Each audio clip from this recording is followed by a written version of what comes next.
Bhiwadi integrated industrial association के अध्यक्ष परवीन लांबा ने भिवाड़ी की समस्त औद्योगिक इकाइयों की ओर से राव इंद्रजीत सिंह केंद्रीय राज्य मंत्री द्वारा दिए गए उस बयान का कड़ा विरोध किया, जिसमें उन्होंने आरोप लगाया कि भिवाड़ी की औद्योगिक इकाइयां दूषित जल को हरियाणा की सीमा पर बने रैंप के पास बहा रही हैं।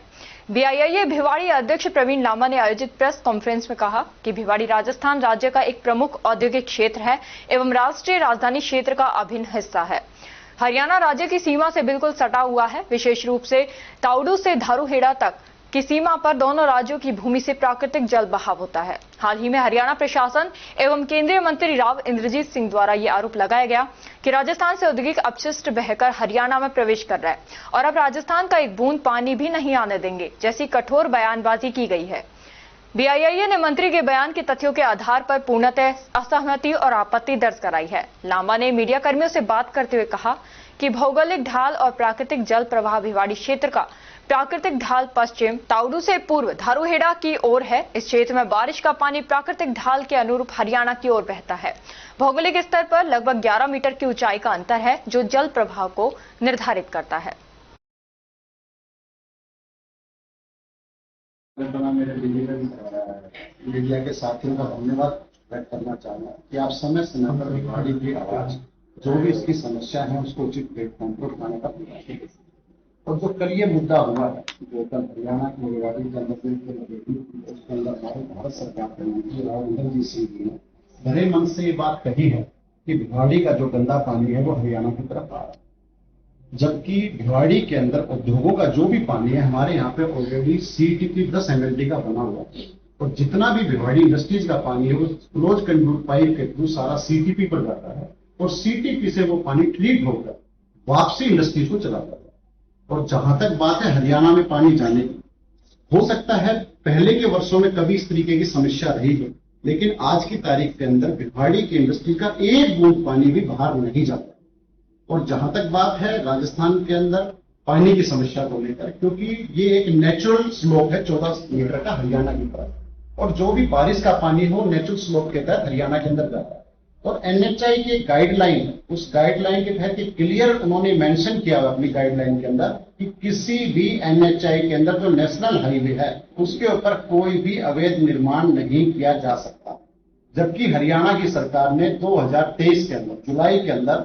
जो बॉर्डर का एरिया है हमारे हरियाणा राजस्थान का बॉर्डर है उसके ऊपर एक अवैध निर्माण क्योंकि 4 मीटर हाइट का एक रैंप बना दिया, जो कि सरासर गलत है। जबकि हरियाणा के कम से कम 5 से 7 गांव ऐसे हैं जो भिवाड़ी की सीमा के साथ लगते हुए हैं और जिनका 4 से 5 MLD पानी सीधा सीधा पानी राजस्थान के अंदर आता है। तो मैं माननीय मंत्री जी से भी आग्रह करता हूं कि वो किसी भी उसके ऊपर पहले तो वो संज्ञान ले इस तरीके का अपने अधिकारियों से कि भाई क्या ये बात जो उन्होंने मन से उठाई है क्या ये सही है। जबकि हमारे यहाँ पिछले साल जुलाई महीने के अंदर एक ज्वाइंट इंस्पेक्शन हुई थी हरियाणा गवर्नमेंट की RPCB के साथ और राजस्थान गवर्नमेंट के साथ, उसमें ये क्लियर था कि राजस्थान का कोई भी पानी जिसके अंदर कोई भी ऐसा कंटामिनेंट हो जो हरियाणा की तरफ जा रहा है वो ऐसा कुछ भी नहीं। लेकिन इस तरीके का जो भी ये ब्लेम राजस्थान की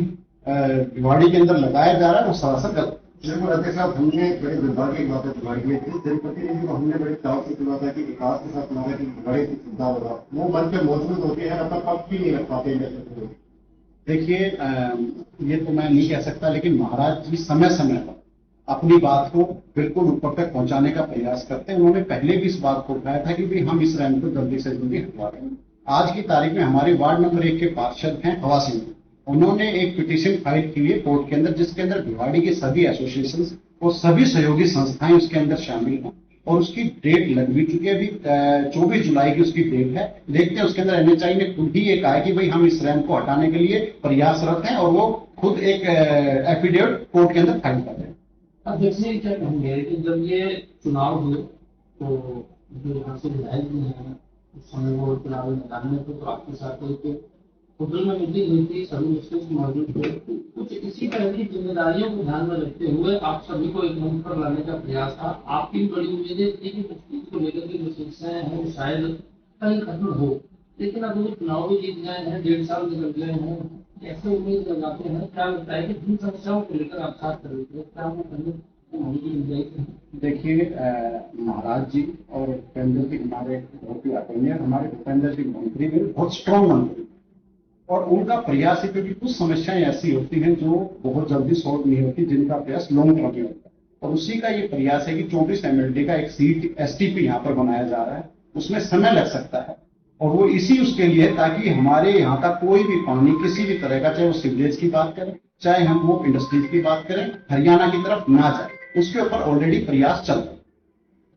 गंदे पानी की समस्या भिवाड़ी को बहुत लंबी है, इसमें कहीं ना कहीं आप दिन रात आप प्रयास करते हैं अपने इंडस्ट्री को डेवलप करने के लिए, व्यापार को बढ़ाने के लिए,